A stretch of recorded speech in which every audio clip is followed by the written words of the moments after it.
Dia 22 de junho. São Paulino, bispo de Nola. 431. Natural de Bordeaux, filho de família senatorial, rica, antiquíssima, Paulino recebeu uma educação esmerada e teve por mestre o célebre Ausônio, que introduziu o discípulo nos arcanos da poesia e retórica. Quando Ausônio foi chamado a Roma para ocupar o lugar de mestre de estudos do imperador Graciano, Paulino acompanhou-o e, apesar de ter apenas 25 anos, sua eloquência alcançou triunfos tais que lhe foi conferida a dignidade de cônsul. Contraiu matrimônio com uma espanhola, senhora igualmente dotada de bens espirituais e materiais. Paulino possuía tudo que o coração de um homem do mundo pode desejar: riqueza, relações vantajosíssimas, amigos poderosos, a graça do imperador, posição elevadíssima, e não obstante uma coisa lhe faltava: a paz da alma.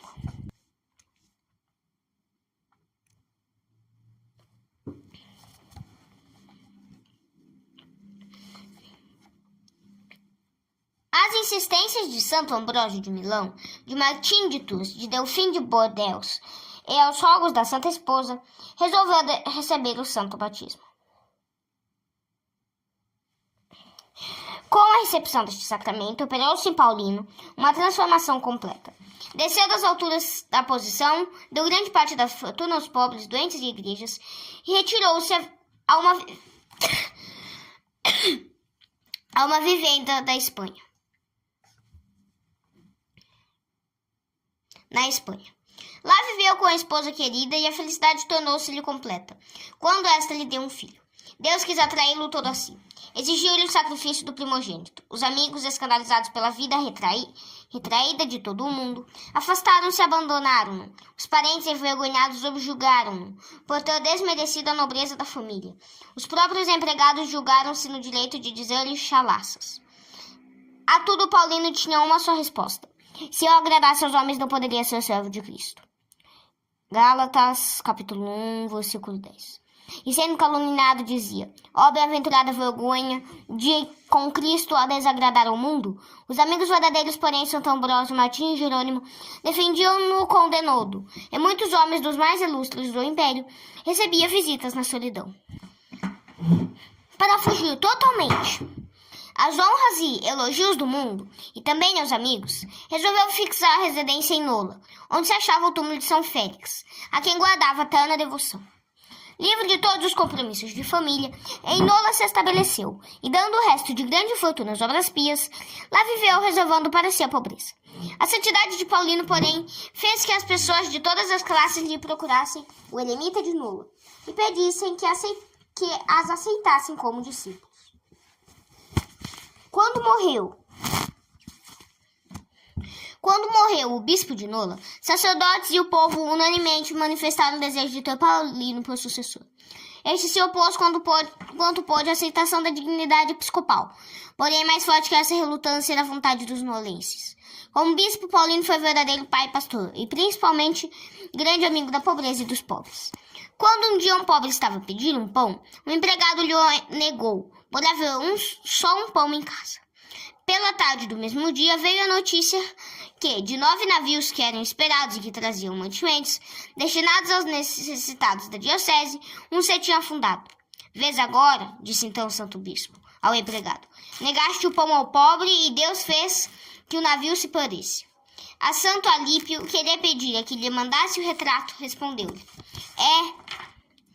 É impossível atender a teu pedido, porque os meus pecados desfizeram e estragaram completamente a minha imagem de Deus.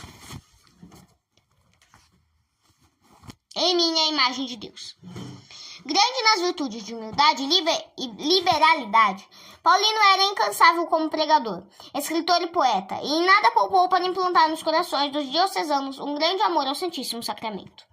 Na grande invasão dos vândalos, também Nola foi saqueada e muitos dos habitantes deportados como escravos para a África. O santo bispo, para aliviar a grande miséria, sacrificou tudo que tinha. Um dia se lhe apresentou uma pobre viúva, debulhada em lágrimas, que lhe pediu a intervenção para libertar o filho único da escravidão. Embora completamente destituído de recursos, Paulino prometeu a libertação do filho para obtê-la. Para obtê-la, embarcou para a África e ofereceu seus vândalos para que o aceitassem em troca do jovem filho da viúva. A proposta foi aceita e o moço voltou para a casa de sua mãe. Paulino teve de prestar serviços de jardineiro real, e Deus abençoou-lhe o trabalho exaustivo. Um dos ministros descobriu que Paulino era um homem ilustradíssimo. Ainda mais disso se convenceu quando um dia Paulino profetizou a morte próxima do rei, dando ao mesmo tempo conselho de, com antecedência, dispor os negócios do reino. Quando o rei soube da profecia do jardineiro, mandou chamá-lo à sua presença. Paulino comparece, e o rei, ao vê-lo pálido como cera, diz: Já conheço esse homem, é o mesmo que vi em sonho entre os juízes que tomaram o açoute de minhas mãos.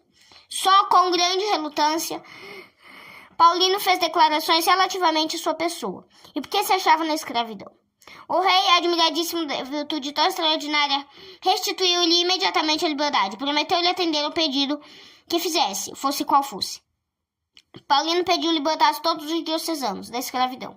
Admirado pelos vândalos e festejado pelos nolenses, voltou à diocese, onde todos receberam o santo bispo com alegria indescritível.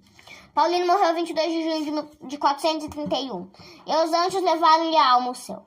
Urânio, testemunho ocular de sua morte, escreve: Nós vimos entre lágrimas e gemidos, confessamos ter visto como o justo foi arrebatado. A igreja chorava, o povo soluçava, províncias inteiras lamentavam a perda do santo bispo. Bem-aventurado o homem que não vivia para si, cuja vida era de todos. Agora vive em Cristo, não para si, mas para nós, intercedendo cotidianamente por nós. Era homem admirável, ornado de todas as virtudes, fiel como Abraão, crente como Isaac, bondoso como Jacó, esmoleiro como Melquisedeque, circunspecto como José, encantador como Benjamim. Despojava os ricos para dar aos pobres, em zelo pela igreja, em fé e caridade era igual aos apóstolos e aos bispos santos. Reflexões. Um novo mandamento vos dou, que vos ameis uns aos outros. João capítulo 13, versículo 34. Nisto o mundo conhecerá que sois meus discípulos, se vós vos amardes mutuamente.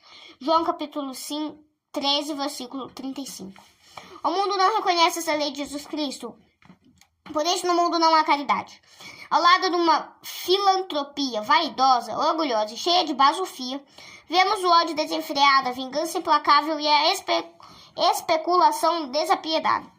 Se dá esmola, é da sua superabundância, e com o cuidado de nada sofrer nem nada lhe faltar. São Paulino deu toda a fortuna aos pobres e libertou um moço da escravidão, tornando-se escravo. Pelas obras de caridade, Deus nos conhecerá como cristãos. Tudo que fizestes ao mínimo dos meus irmãos foi a mim que o fizestes. E tudo que deixastes de fazer ao menor de meus irmãos, a mim o deixastes de fazer. Se quereis, pois, ter um juízo benigno, praticai a caridade para com todos, sem distinção material e espiritualmente. Materialmente, socorrendo o vosso próximo nas necessidades, como sejam na pobreza, na doença, nas aflições, em desastres, espiritualmente, pelos bons conselhos, pelas orações.